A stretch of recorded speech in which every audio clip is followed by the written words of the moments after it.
Hare Krishna, thank you for joining this morning. Let's make a start. Jai Radha Madhava, Jaya Kunj Bihari. Jai Radha Madhava, Jaya Kunj Bihari. Jai Gopijana Vallabha, Jai Giravardhari. Jai Gopi Jana Vallabha, Jai Giravardhari. Yashodanandana Vraj Jana Ranjana, Yashodanandana Vraj Jana Ranjana, Yamuna Tira Vanachari. Jai Radha Madhava, Jaya Kunj Bihari. Jai Radha Madhava, Jaya Kunj Bihari. Hare Krishna, Krishna Krishna, Hare Hare, Hare Rama, Rama Rama, Hare Hare. Hare Krishna, Krishna Krishna, Hare Hare, Hare Rama, Rama Rama, Hare Hare. Hare Krishna, Krishna Krishna, Hare Hare, Hare Ram, Ram Ram, Hare Hare. Hare Krishna, Krishna Krishna, Hare Hare, Hare Ram, Ram Ram, Hare Hare. Om Gyan Timirnasya Gyananjana Shalakya Chakshu Unmilitam Yena Tasmai Shri Gurave Namah. Shri Chaitanya Manobishtam Staptam Yena Bhutale Sam Rupa Kadameyam Tadati Swapadantikam Vandeham Shri Guru Shri Yuttapada Kamalam Shri Gurun Vaishnavscha Shri Rupam Sagrajatam Sagana Raghunathan Vitam Tam Sajivam Sadvetam Savadutam Krishna Setam Krishna Chaitanya Devam Shri Radha Krishna Padan Sagana Lalita Shri Vishakhan Vitamscha. He Krishna Karuna Sindhu Dinabandhu Jagatpate Gopesha Gopika Kant Radha Kant Namastute Tapta Kanchan Gaurangi Radhe Vrindavaneshwari Rishabhanu Sutadevi Pranmami Haripriye Vancha Kalpatubhescha Kirpa Sindhuvevacha Paditana Pavanebhyo Vaishnavyo Namo Namo Namo Vishnu Padaya Krishna Pasthaya Bhutale Śrīmad-Bhaktivedanta Swami Te Namine Namaste Saraswati Deve Gauravani Parcharine Nirvishesha Shunyavadi Roy bhai, Pashtadine. પછી show me your shoulder પછી. Jai Shri Chaitanya Prabhu Nityananda Shri Advaita Gadadhara Shri Vasti Gaur Bhaktivinoda. Hare Krishna, Krishna Krishna, Hare Hare, Hare Rama, Rama Rama, Hare Hare. Om Namo Bhagavate Vasudevaya. Om Namo Bhagavate Vasudevaya. Om Namo Bhagavate Vasudevaya. Mukham kroti vachalam pangum langyate grim yat kirpatam vande Shri Gurun Dintaranam Paramanandamadam Shri Chaitanya Ishvaram Hari Om Tassat. Narayam Namaskritya Naram Cheva Narottamam Devim Sasvit Vyasam Tato Jamaduriyat Nasta Preshabreshu Nityam Bhagavad-Sevayā Bhagavati Uttam Shloke Bhaktir Bhavati Nestiki. Jai Hare Krishna, everyone. So we are really completing chapter 5. Hope everybody can see. We are on Shloka 32 and we'll cover till 36 today, and then 37 and 40 on Friday. And that's the end of chapter 5. overview on Wednesday because Monday is bank holiday, and that's how we do. So last time we were talking about how everything can be used in the service of the Lord, and we're talking about the most confidential knowledge given to us, and we also saw the example of Narad Muni, who is a testimony to devotional service, and because he was a jiva here in the material world just like us, and then through his service and his service attitude, he now is a, could say, spiritual leader. He's going everywhere preaching. He's got a spiritual body, and he says that, look, this is all I did. He's giving an example. Look, this can be done by good inspiration to all of us that a jiva can achieve great heights, and so just follow in my footsteps. Just follow my instructions. In other words, and he's talking about the most confidential knowledge, as in like talking about different energies of Krishna and how Krishna wants us back in the spiritual world, and obviously about devotional service to the Lord by eternal servants. So let's continue on 32. Etat sam shuchitam brahmams tap treya chiktisitam yad ishvare bhagavati karma brahmani bhavitam. So etat, this much, samsu chitam, decided by the learned Brahman, O Brahmana Vyas, tap treya, three kinds of miseries, chiktisitam, remedial measures, yat what, Ishvare, the supreme controller, Bhagavati, onto the personality Godhead, Karam, one's prescribed duties, Brahmani, onto the great, Bhavitam means dedicated. O Brahman Vyastev, it is decided by the learned that the most remedial measure for removing all troubles and miseries is to dedicate one's activities to the service of the Supreme Lord Personality of Godhead, Shri Krishna. So that's the remedy for removing all troubles and miseries.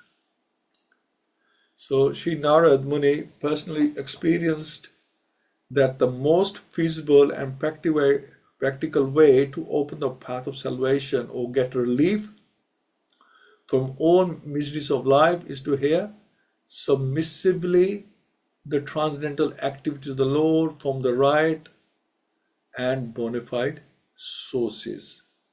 This is the only remedial process. Okay, so this is the only remedial process. No other method will do, especially in the Kali Yuga. The entire material existence is full of miseries. Foolish people have manufactured out of their own tiny brains many remedial measures for removing the threefold miseries pertaining to the body and mind. And even if they do, if there are remedial measures for removing miseries, they tend to be very minor and temporary, and sometimes very, very expensive. They all come at a price. Pertaining to the natural disturbances and relation with other living beings. The whole world is struggling very hard to exist out of these miseries. But men do not know that without the sanction of the Lord, no plan or no remedial measure can actually bring about the desired peace and tranquility. The remedial measure to cure a patient by,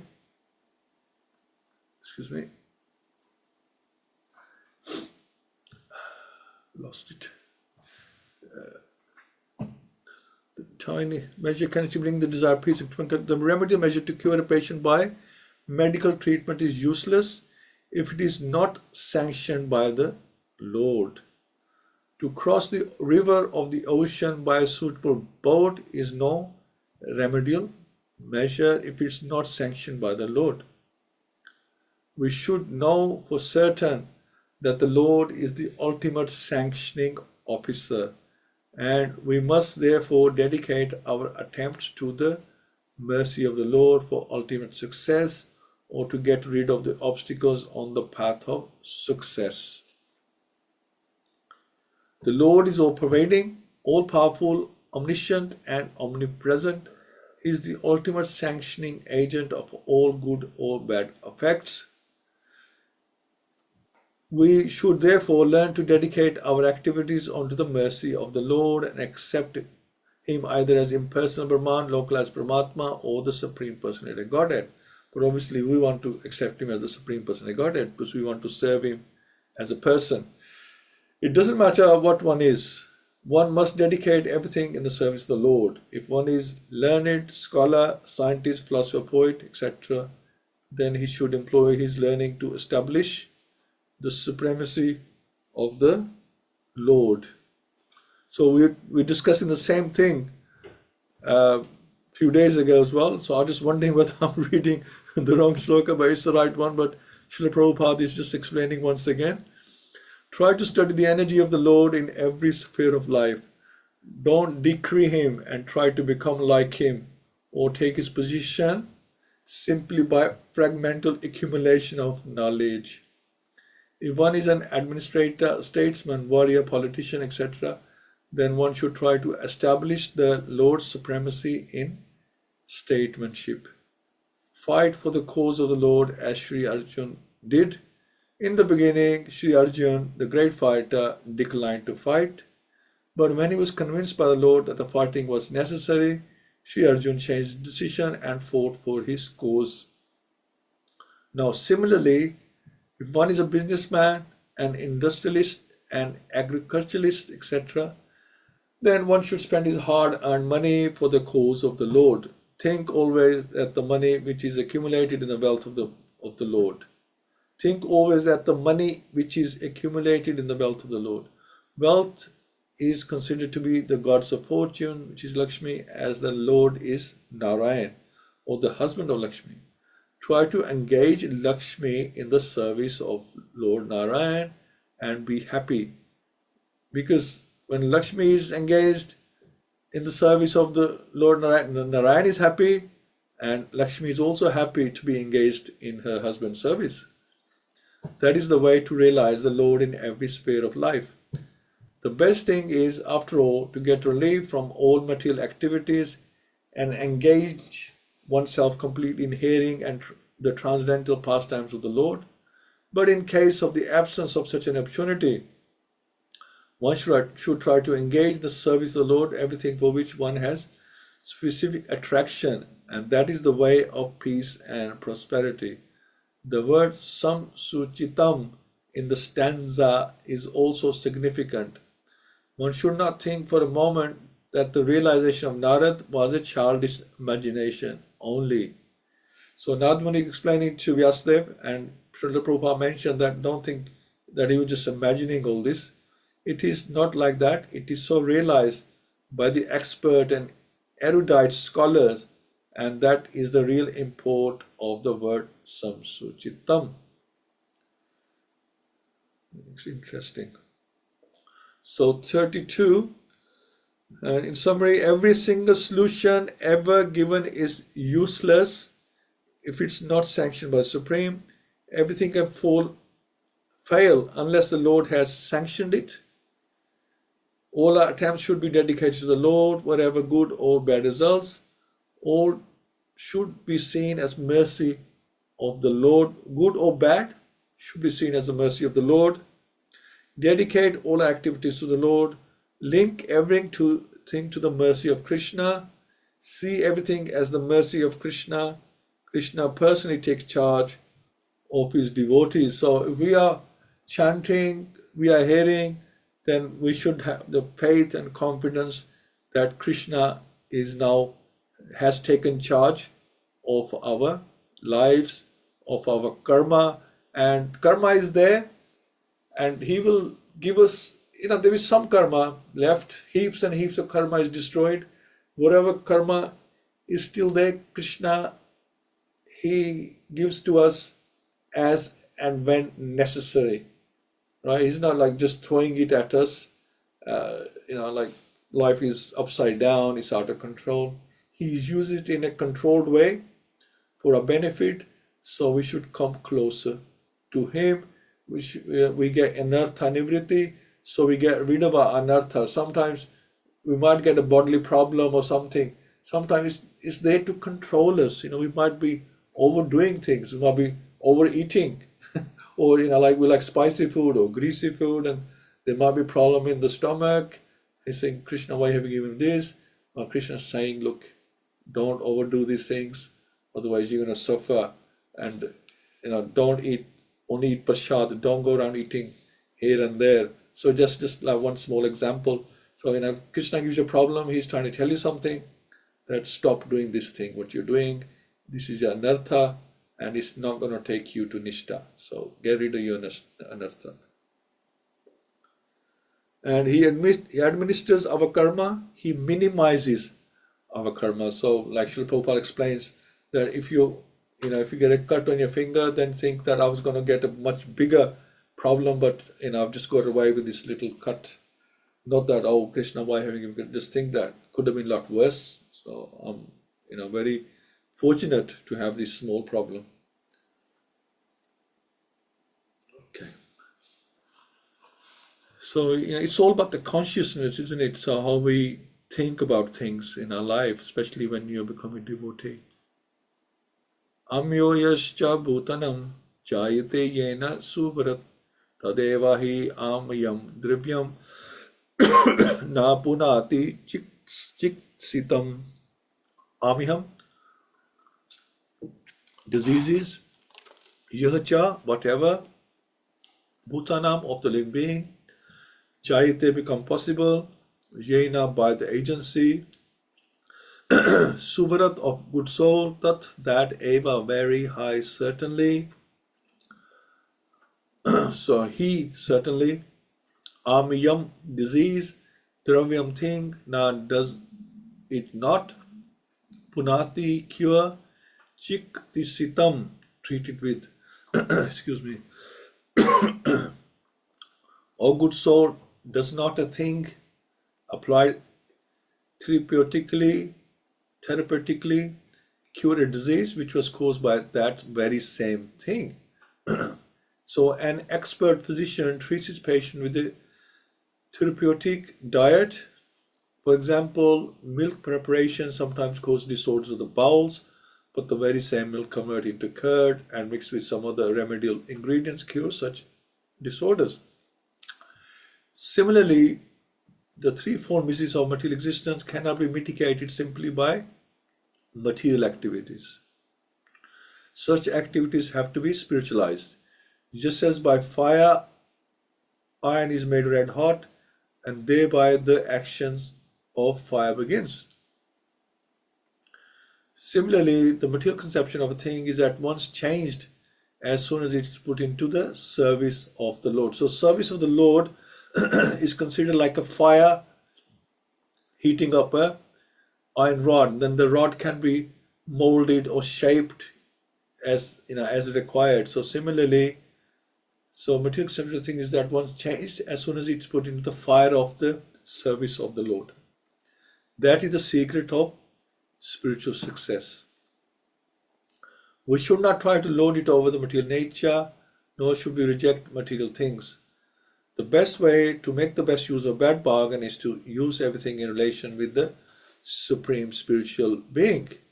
Everything is an emanation from the Supreme Spirit, and by his inconceivable power, he can convert spirit into matter and matter into spirit.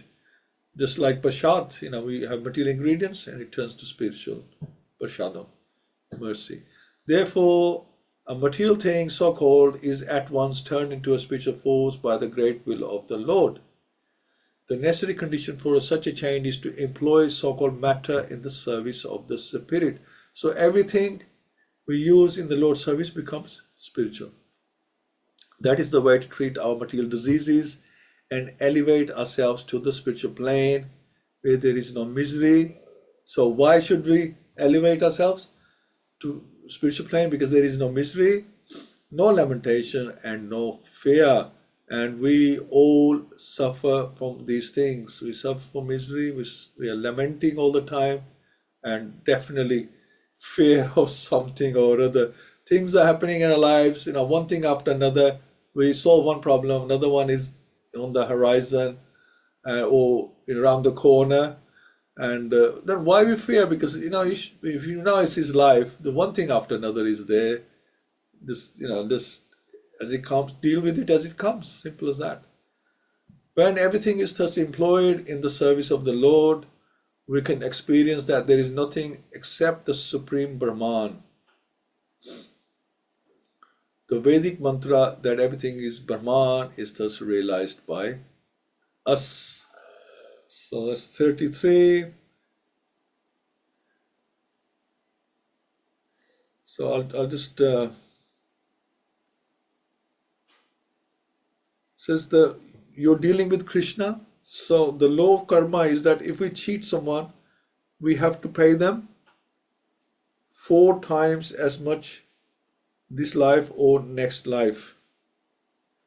When we collect donations, there is a karma involved in that. We cannot digest that.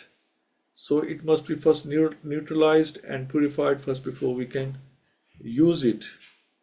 Anyway, so we talk about karma is that when we do something wrong, we cheat someone, we have to pay 4 times as much. It could be in this life or could be in the next life. So we have to be very careful that we don't cheat anyone in any way, because the reaction is much, much bigger for doing that. Okay, let's go to 34. Yeah, sorry, I'm not sure how that fit into this, but anyway. Evam nirnam kriya yoga sarve samsriti hetava ta evatam vinashaya kalpante kalpitha pare. So evam thus nirnam of the human being, kriya yoga all activities, sarve everything, samsriti material existence, hetava causes, te that eva certainly, atma the tree of work, vinashaya killing, kalpante become competent, kalpitha dedicated, pare onto the transcendence. So this atma, the tree of work, so atma word is used in so many to describe so many things, even the mind and sometimes even the body, is used like that.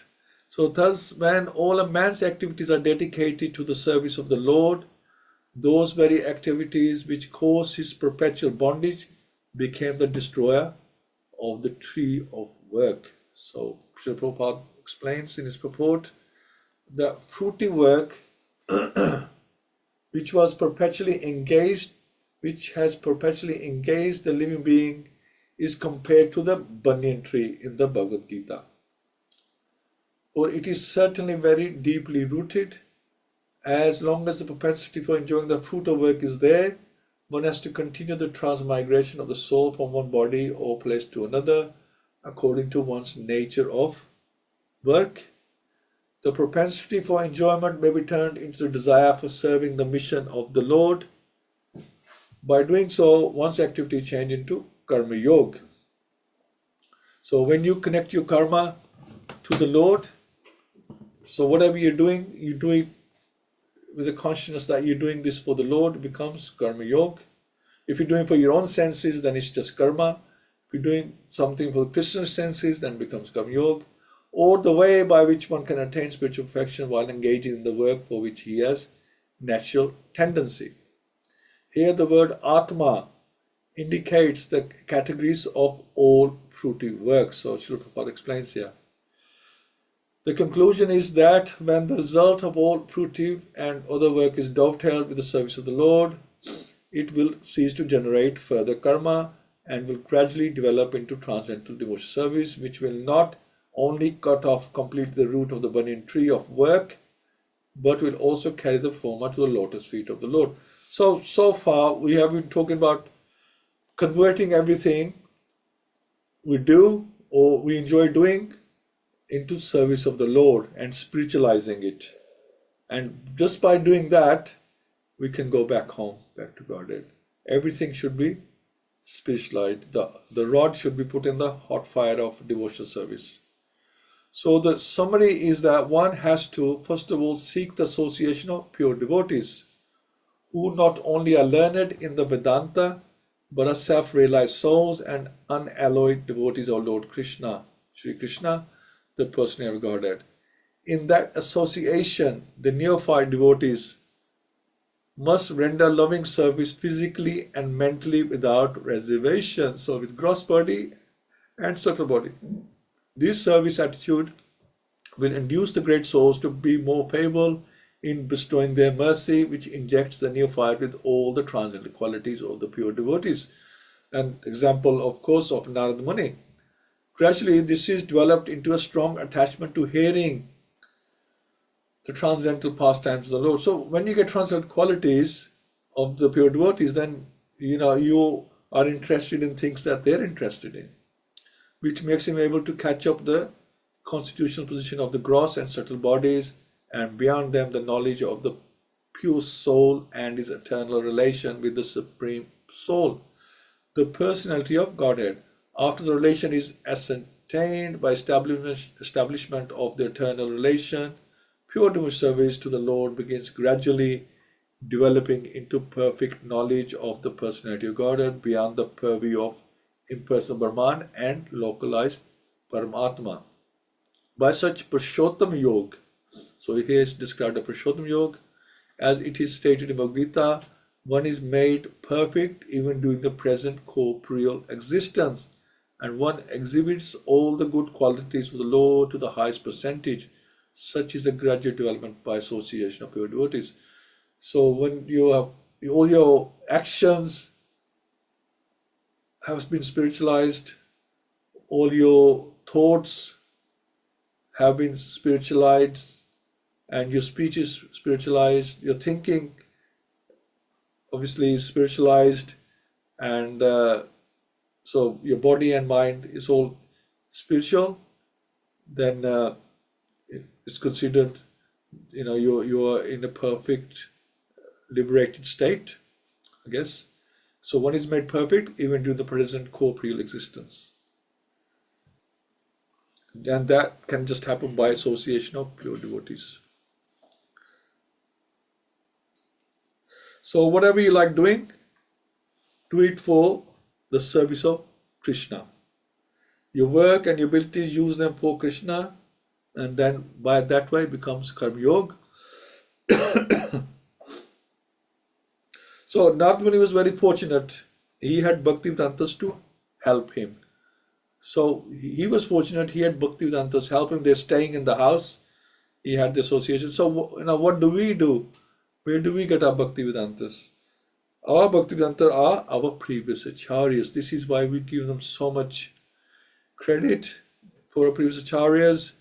The 6 Goswamis, Srila Prabhupada, his Guru, and other Siksha Gurus in the Parampara, we give them so much credit because it's through that chain succession that we are receiving this knowledge.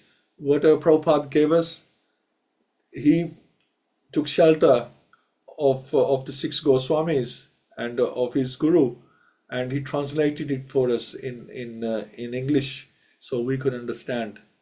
So in the succession, every Guru has done something little bit more, according to time, place, and circumstance. Obviously, there's no need for English translation at the time, but now is the right time because we want to, liberate everyone, every town, every village. That doesn't just mean India. It means every town, every village of this world and beyond.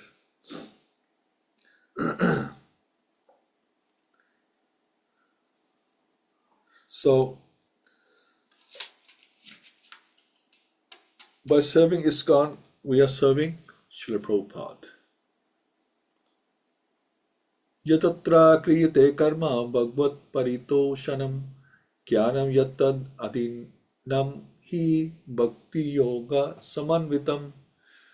Yat whatever atra in this life or world, kriyate does perform karma work, bhagavat unto the person regarded, paritoshanam satisfaction of, jnanam knowledge, yattat what is so called, adinam dependent, he certainly bhakti yoga devotional samritam dovetail with bhakti yoga. So whatever work is done here in this life for the satisfaction of the mission of the Lord is called bhakti yoga. So we talk about karma yoga. Now we have the word bhakti yoga has come up, or transcendental loving service to the Lord, and what is called knowledge becomes a concomitant factor. So karma yoga, you are connecting your whatever you like doing, and you're connecting that to in the service of the Lord. So whatever you're good at, what are you attracted to, karma yoga. But now he says that bhakti yoga or transcendental loving service to the Lord. So you're doing a service through love. Karma yoga could be just something that you like doing. Are you doing it now? Bhakti yoga is called bhakti yoga when you're doing it with love. So it's like specifically targeted to please Krishna. So the general and popular notion is that by discharging fruitive work in terms of direction of the scriptures, one becomes perfectly able to acquire transcendental knowledge for spiritual realization.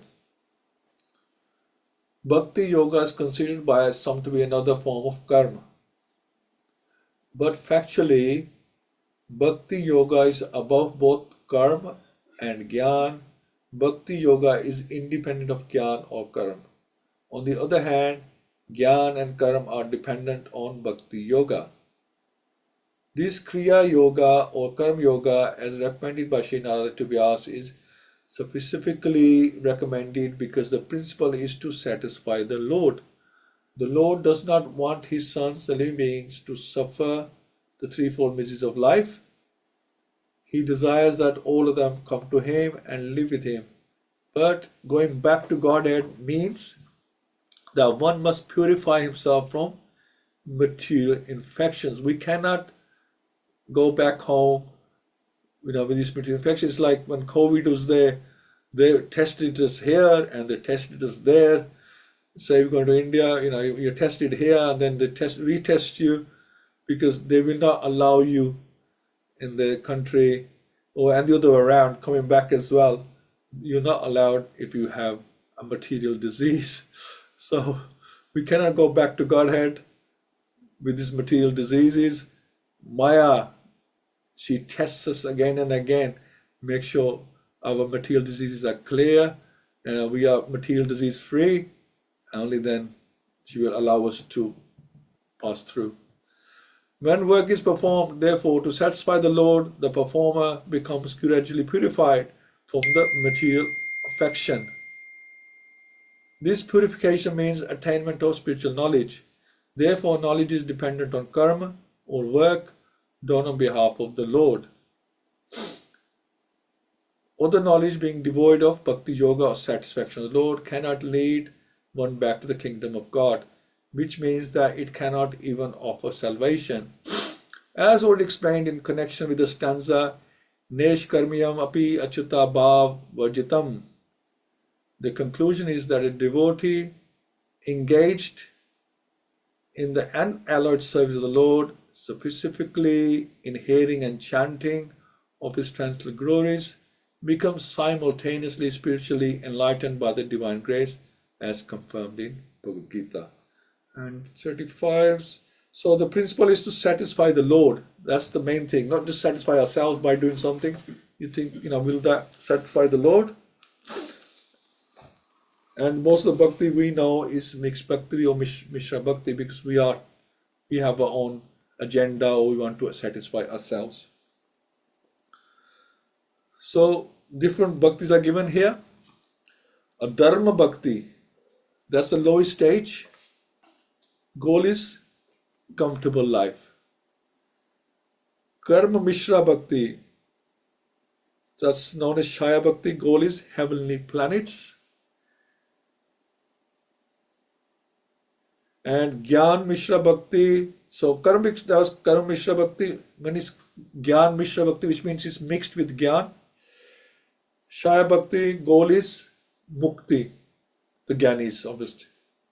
And pure Bhakti means unconditioned and Ananya type of Bhakti. Now we have no conditions. We're not looking for anything in return. We just want to please Krishna. Those on this path actually looking for pure Bhakti are very rare. This is the thing. This is the problem that we have. We always have our own agenda. So among the followers of Vedic knowledge, most are following the process of fruiting activity and distinguishing between good and bad work. Out of so many sincere fruitive actors, there are maybe one who is actually wise. Out of many of these wise men, one may actually liberate it, and out of these millions of liberated souls, a pure devotee of Krishna is very hard to find. And that's in Madhya Leela, Chaitanya Charitamrita 19.147 and 148. So a pure devotee of Krishna is very hard to find. Then we want to become pure, and it's a long process, isn't it?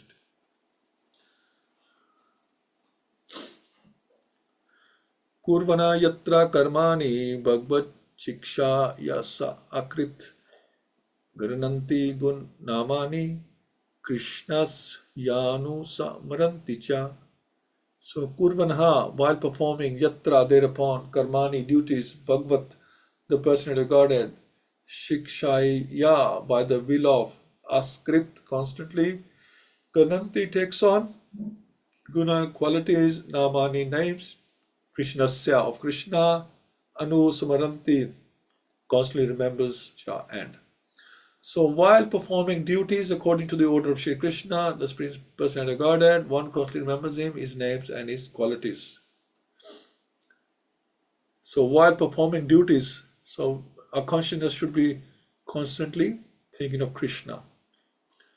An expert devotee of the Lord can mold his life in such a way that while performing all kinds of duties, either for this or next life, he can constantly remember the Lord's name, fame, quality, etc. The order of the Lord is distinctly there in the Bhagavad-Gita. One should work only for the Lord in all spheres of life. So either for this or next life, whatever, which means 24 hours a day, whatever you're doing, we should be thinking about Krishna. Or at least we should be in samadhi, in our mind, that Krishna is there in the forefront all the time. In every sphere of life, the Lord should be situated as the proprietor. According to the Vedic rites, even in the worship of demigods like Indra, Brahma, Saraswati and Ganesh, the system is that all circumstances, the representation of Vishnu must be there as Yageshvara. So all yagyas are performed, whether we are doing mantras to Saraswati, Lord Brahma, Indra, Ganesh, but end of the day, there's only one Yagneshwara, that's the Lord Vishnu. All the yagyas are performed for his satisfaction, or the controlling power of such sacrifices. It is recommended that a particular demigod be worshipped for a particular purpose, but still the presence of Vishnu is compulsory in order to make the function proper, because everything is finally sanctioned by Vishnu. And all the demigods, they are is part of his body. He is the head. So unless you have to satisfy the head, the main body, not just the limbs on their own. Apart from such Vedic duties, even in our ordinary dealings, for example, in our household affairs or in our business or profession. So here Prabhupada has broken it down, telling us that whether you're performing yagyas, you think of Vishnu, and even in our ordinary dealings, we must consider that the result of all activities must be given over to the Supreme Enjoyer, Lord Krishna. In the Bhagavad-Gita, the Lord has declared himself to be the Supreme Enjoyer of everything, the Supreme Proprietor of every planet, and the supreme friend of all beings. No one else but Lord Krishna can claim to be the proprietor of everything within his creation. A pure devotee remembers this constantly, and in doing so, he repeats the constant name, fame, and qualities of the Lord, which means that he is constantly in touch with the Lord. The Lord is identical with his name, fame, etc. And therefore, to be associated with his name, fame, etc. constantly means actually to associate with the Lord. So always remember Krishna, never forget Krishna. The major portion of our monetary income, not less than 50%, must be spent to carry out the order of Lord Krishna.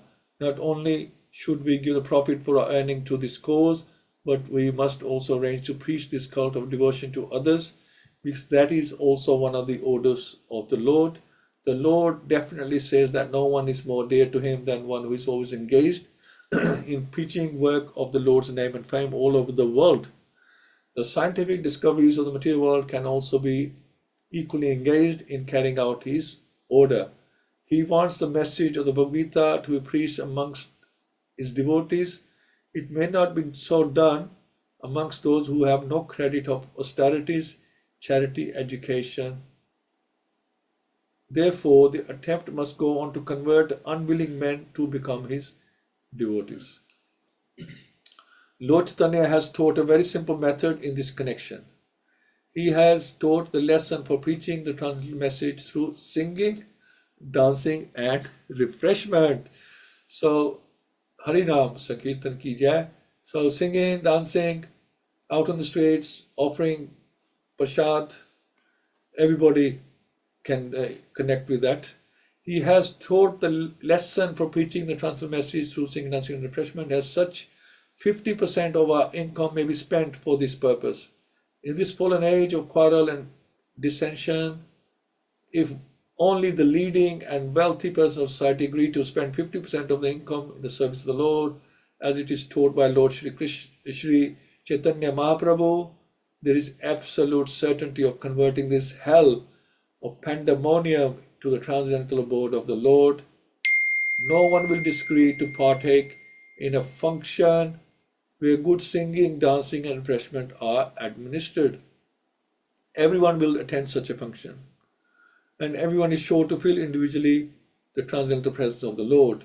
This alone will help the attendants associate with the Lord and thereby purify themselves in spiritual realization. So as you become more purified, then you want to hear more about the Lord.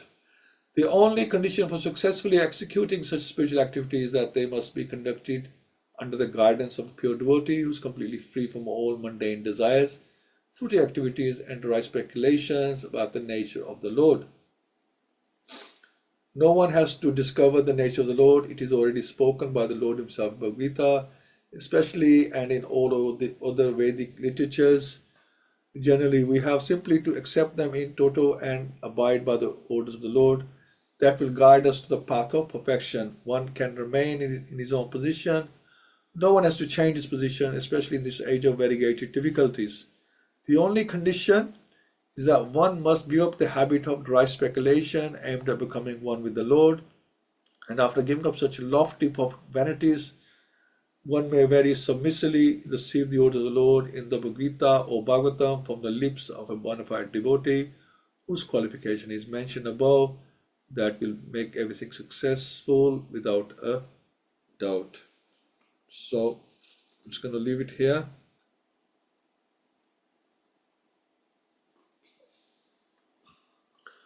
And I'd like to hear from yourselves. Sorry, it's taken a bit longer than I expected.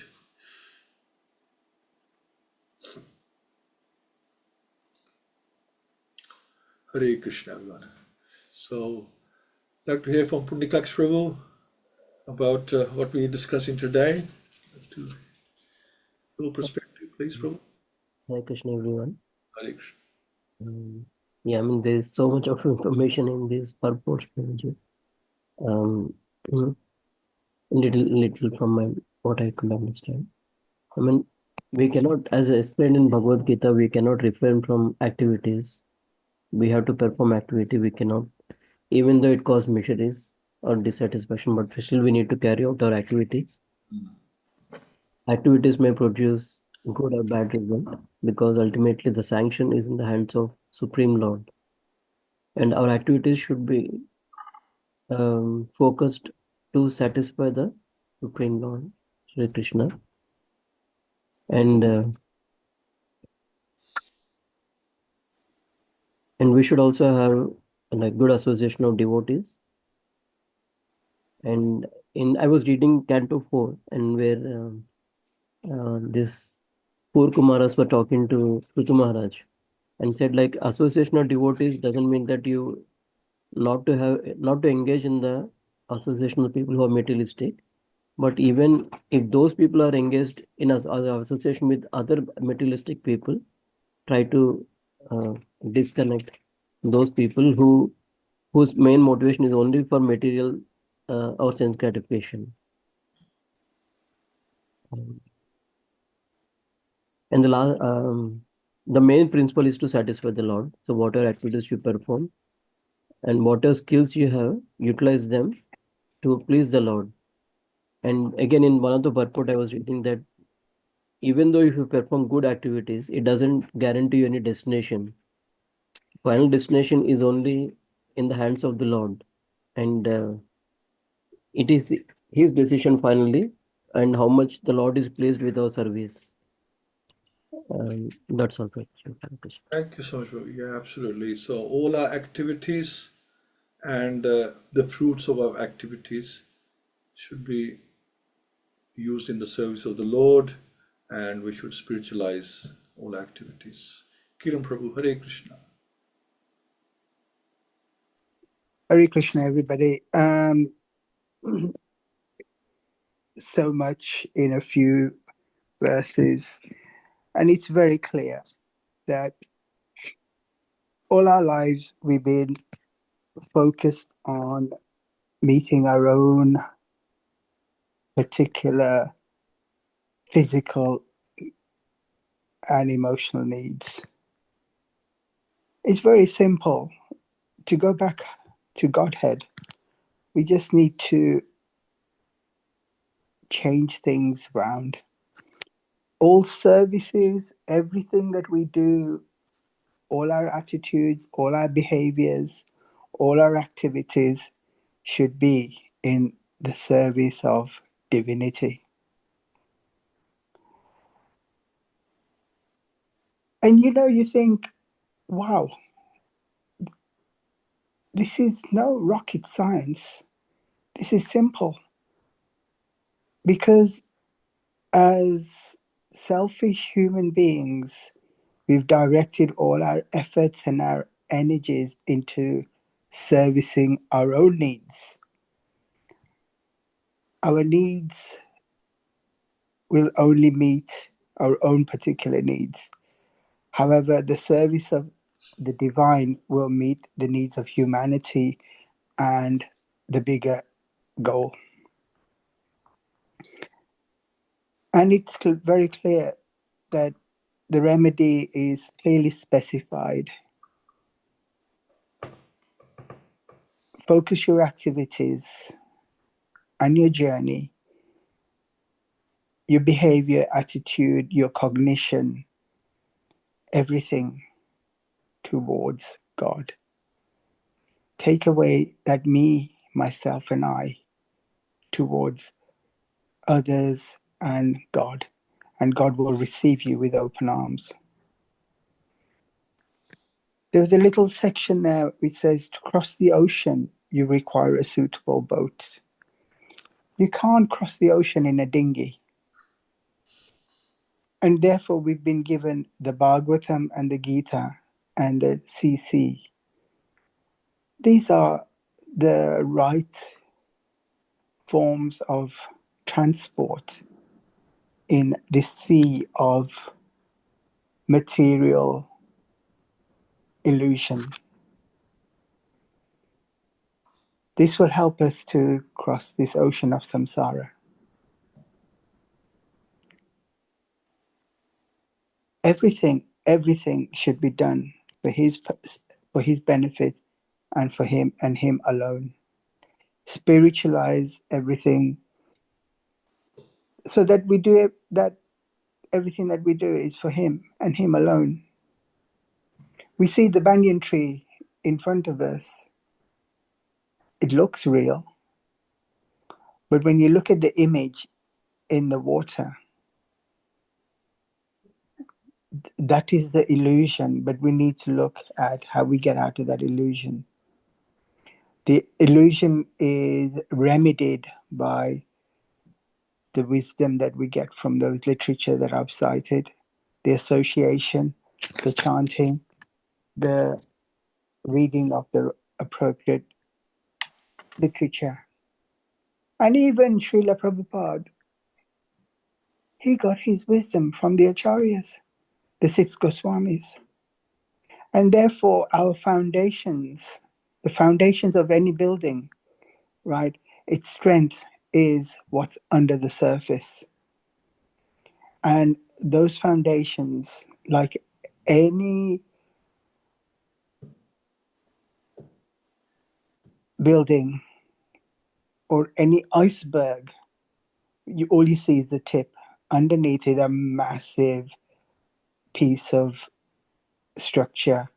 And hence, even Srila Prabhupada had the foundations of the Acharyas. That is why he was able to impart pure bhakti. And pure bhakti transcends and supersedes the jnana and all the other forms of bhakti. This satisfies the mind, the soul, and the spirit, and the body. And hence, the journey is quite simple. Everything for his purpose and his purpose alone. Hare Krishna. Thank you so much. Very nice, Prabhu. Thank you. Absolutely. Don't speculate. Follow in the display succession. Hare Krishna. Hina Mataji. Hare Krishna. Hare Krishna, Prabhuji. Hare Krishna, everyone. Thank you so much for the class. So many nuggets here in these verses, and some wonderful points have already been covered by the two Prabhus so far. So I'll just touch upon the bits that I noted around, especially around Lakshmi being always in the service of Narayan. She's always in her husband's service, and that's also is instructive in terms of how we should use our Lakshmi, and that it should always be in the Lord's service too. There was a nice point that was covered around how the Lord minimizes the suffering of the devotees, and that we should consider any miseries inflicted on us as having been reduced by the Lord, by His grace. And if we feel that we are still suffering, then He's trying to teach us something. The Lord's trying to teach us something. He may be trying to make us surrender to Him, but ultimately it's for our own good, and we just need to kind of zoom out and see that bigger picture. And I think some lovely points have been already made around how we use everything in the Lord's service, and yeah, that everything is nothing is separate to Him. So even this material energy, which is created by Him, should also be employed in His service, essentially. So that was it for me. Thank you so much, everyone. Hare Krishna. Hare Krishna. Thank you so much, Mother. Yeah, I mean, I can understand, somebody who is suffering, they might think, well, and I'm sure Prabhupada is saying this, but I guess at the same time, when we are suffering, we pray to Lord Krishna that please tell me, or please reveal to me, what you're trying to teach me through this, and also please remove this impediment, obstacle that is coming in the way of me serving you, to my capacity, because whatever my capacity is, this is not helping, and I want to serve you, and I want to do my best for you, but I need my body to be healthy to do that. It's like a message for Raikanu Mataji, and my Prabhupada had written that Raikanu Mataji says she wants to get well as soon as possible so she can continue her service, and also now that she wanted to give a class as well and discuss her journey. So yeah, when we pray for her, as well, that she gets better as soon as possible and can join the devotees once again and serve. And they both have wonderful mood, and we can learn so much from that. Thank you, Mataji. Suresh Prabhu, would you like to add something?